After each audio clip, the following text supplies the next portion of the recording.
What's good, y'all, and welcome back to the channel. It's your boy Double A Hef here with another dose of the true score. Let me just get this screen because I didn't like the black screen.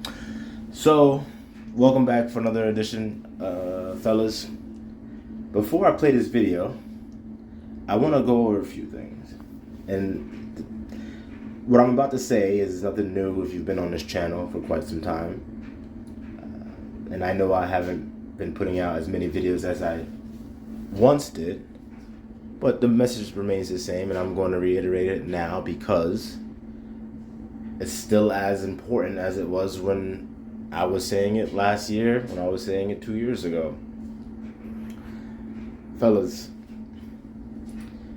in this finite experience that we call life, we must take stock of what is important.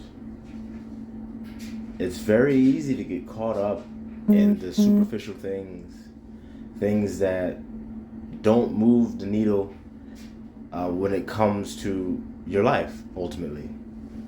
Whether it be a social media status, whether it be you got dirt on your new sneakers, or whether it be what such and such thinks about you and your new relationship, or your past relationship, or who they think you should be with and what you should be doing. Ultimately, it all comes down to this, fellas. As long as you are abiding by the rules and the laws of the land that you live in, as long as you are upholding the statutes and the commandments of the Most High to the best of your ability, and repenting when you do fall short, because none of us are perfect. As long as you're doing that, it's okay to only be making $50,000 a year if you can survive off that. If you can survive off that and you can provide with that, depending on where you live in this country, that's fine. Everyone isn't going to make $1 million. Everyone isn't going to make six figures. It's okay to live humbly and not allow other people or other groups to come and put a battery into your back and tell you that you need to be someone that you know that you're not, by doing things that you do not agree with. There's a movie that I recently watched on Amazon Prime. I rented it, actually. It was about $3. I do recommend the movie. I don't remember the name. I apologize for that. But the movie starred Don Cheadle as the lead character, and it was basically like a biopic, I think they call it.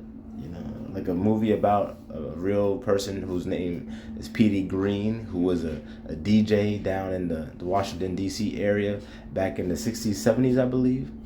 Long story short, P.D. Green basically knew what he wanted to do. He knew his limitations. Other people and other forces saw great potential in P.D. And they were going about different ways to take P.D. to the next level, and so on and so forth. P.D. was not comfortable with doing this.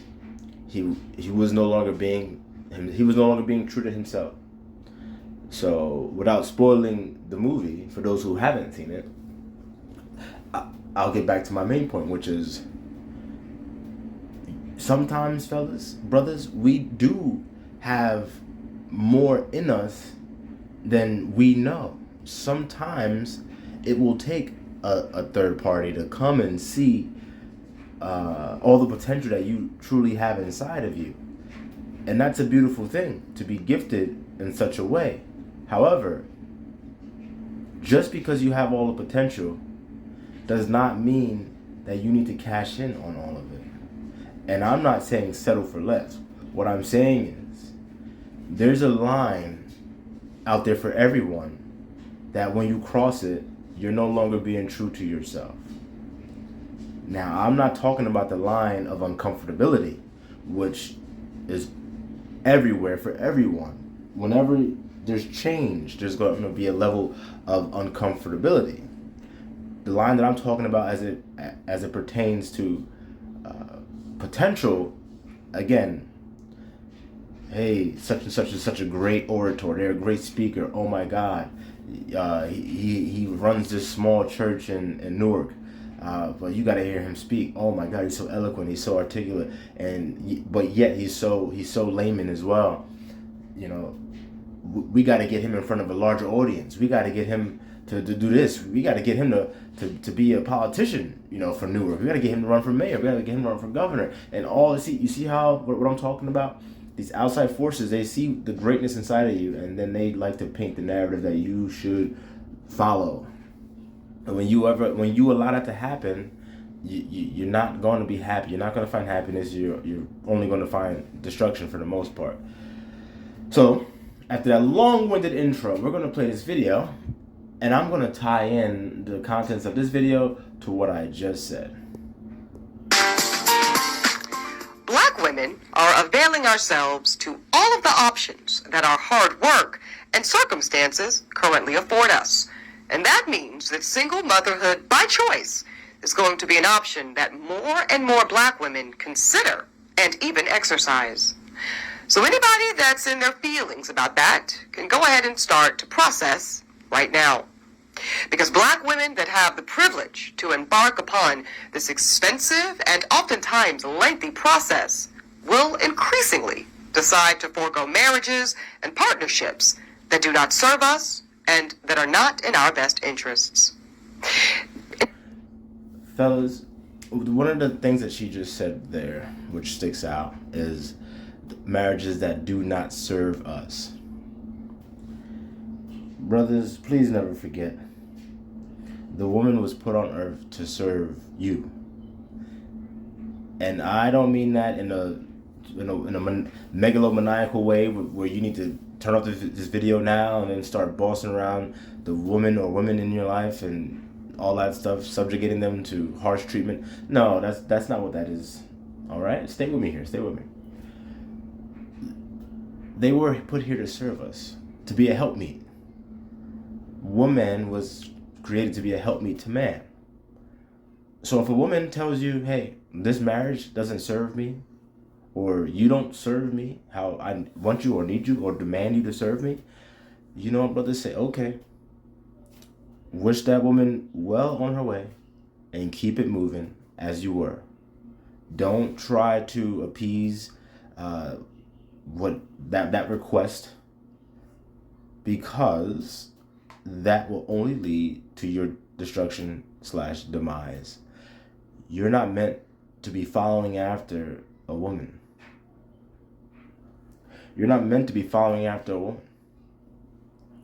If a man and a woman were walking down the street, right? Now picture this, picture a man and a woman walking down the street. You're walking down the street, they're walking down the street towards you. Like you're about to walk past each other. Now imagine in your head, the man and the woman, they're both quote unquote black, right? Now, my question to you is, in your head, the man and woman that you see walking towards you, who's taller of the two?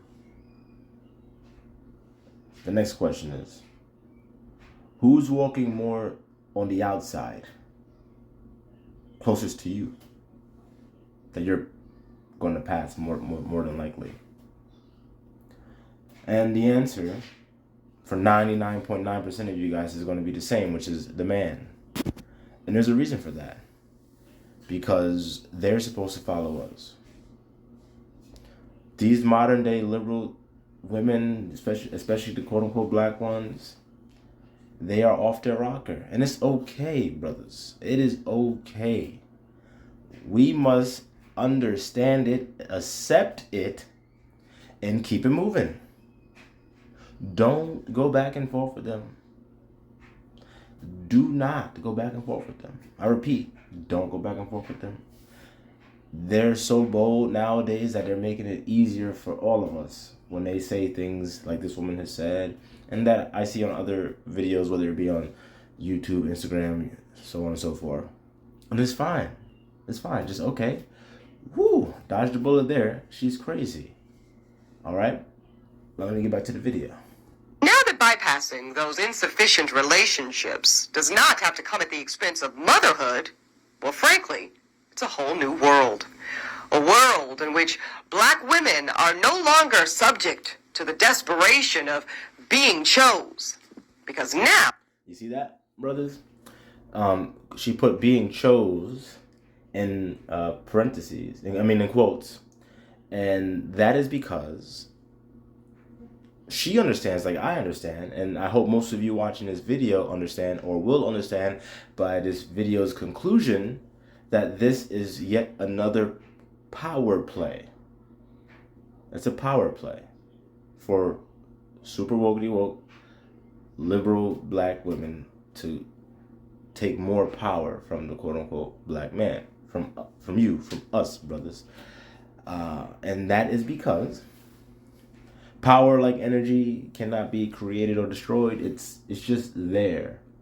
So if someone has X amount of power, if person A has X amount of power, and person B has no power, but now all of a sudden person B starts to get power, it's not because person B has created power. It's because person B is siphoning power from person A somehow. And it would be in the best interest of person A to figure out how person B is siphoning their power before it's too late. And they lose their power. And they lose the majority of power. That's how power works. Okay, kind of like a seesaw. That's how it works. So, as I stated in the beginning of this video, when it comes down to understanding what is important to you in your life and taking stock of said things, power should be one of them. Okay? And you must understand where your power comes from as a man. Now, first and foremost, your power comes from the Most High. Everything happens through Him. Secondly, the most important possession that you own as a man is your sperm. That is the most important thing that you own as a man that you can dish out. Okay, obviously your body parts, you can't do anything about that. And you know, obviously your brain, you can't give away your brain. Now you can't give away knowledge, but for the sake of this video, I'm talking about sperm. Okay, your life force. And as you see, they're making a play for your life force, for your sperm. Why is that? Because they know that there is power in it. So what we need is for quote-unquote black men to understand this and protect your most important piece of you. You must protect it at all costs. Because, again, look at who wants it. Batshit crazy, super wokety woke, liberal black females. And we already know that they don't give a fuck about you, nigga. We already know this. We know it. They say it time and time again. They can't wait to get in front of a camera and start talking about how they don't need a nigga. Okay? So then why would you go and then give them the keys to the car and the house, which is your seed? So that they can raise your seed far away from you and pollute their mind. All right? I hope you're with me so far. If you're with me so far, like, share, subscribe. All right? Drop some comments. Let me know what you think. And let's get this video going. We get to do the choosing. And as we choose... And as she said, as we get to do the choosing. So again, we have power in that too, brothers. We have power in choosing. We get to choose who we have a baby with. We get to choose who we decide to marry. Right? We choose. We choose. And she understands that. Now, a lot of them today will say, oh, no, I chose you. That's not how it happened. Okay? Women don't choose who they marry. Okay? Last time I checked, a man gets down on one knee and he proposes. You get to say yes or you get to say no. All right? So you don't choose. You're not... I don't know who the hell you think you are, but you don't choose. You don't have a plethora of men coming, all in the line trying to court you and trying to get your hand in marriage, and then you just sit there and they decide, like, no, that's not how it works. Okay, you don't choose. All right, you have no choice. I mean, you have a choice to say yes or no, but ultimately, the man that you want to marry can never propose to you or never see you as a marriage type woman. So again, we have the power. But brothers, when you give away your power for nothing, you become powerless. And they're making the power play on us as we speak. So we have to remain, vigilant. We have to stay keyed in, locked in, and understand that we can't just be shooting up the club, stuff like that, because you stand to gain so much that you can't put a price on it. It's priceless. You have to contend with the reality of a dismally small supply of black sperm. Because most black women on this journey, we want to create children that look like us and that look like our families, and that means we want black sperm. And as we heard from Reese Brooks, it's the definition of slim pickings, and sometimes that means compromising on this aspect of your journey. Now, I am extremely fortunate that I was able to secure 2 vials of black sperm from California Cryobank when I embarked on this part of my journey. You hear that, brothers? She has 2 vials of black sperm that she chose from some California sperm bank. So even for the brothers out there that aren't just going out there shooting up the club, but you're donating sperm to sperm banks, brothers, I never understood that. I never understood that. Why are we putting our DNA, our genetic code, into some quote-unquote science lab, science experiment? First and foremost, you don't know what the hell they're doing in there with your damn sperm. All right? You don't know. And then yeah, I know. Oh, what they paid me? They paid. Listen, like I just said, whatever amount they paid you, it wasn't enough. You can't put a price on your sperm, brother. You have to understand that. You cannot put a price on your sperm, your life force, your DNA, your genetic code, your fathers and his fathers before him, and so on and so forth. You cannot put a price on it. So no matter what you got duped. You got bamboozled. You got hoodwinked. Okay? You got taken advantage of. So, look, I said this before, I'll say it again. I'm not out here telling people what to do. People, for the most part, are going to do what they want to do anyway. So I wouldn't waste my time telling people what to do. I'm making this video, and what I'm saying is there are repercussions to your actions and inactions as well. So with that being said, act accordingly. Think before you act. Is that little couple $100 worth it to be just relinquishing your genetic code to some quote-unquote scientists and some quote-unquote cryobank where they're doing Lord knows what? And then let's just say they do what they say they're going to do. They're giving your sperm to some cuckoo for Cocoa Puffs black bitch that's just going to raise your child to hate people that look like you and to look for acceptance to the quote-unquote white man. And it's interesting that this woman said this about, black women want black sperm because they want their kids to look like them and look like their family. But look at her hair. She's not happy with how she looks, clearly, because she's doing her hair like that. So then I would venture to say, why do you want black sperm? You don't want black sperm. You just aren't at the point where you think that it's okay for you to say, I want to have some white man sperm all up in me, and I want some white babies. But don't worry, fellas. That next part is coming. It's coming soon for them. each and every month, year, they're taking these longer, larger steps. So don't be surprised in a year where they don't even want your quote unquote sperm anymore. Okay? So, again, we must remain on top. I mean, currently speaking, the black man is at the bottom, but I mean, we must remain on top of these issues.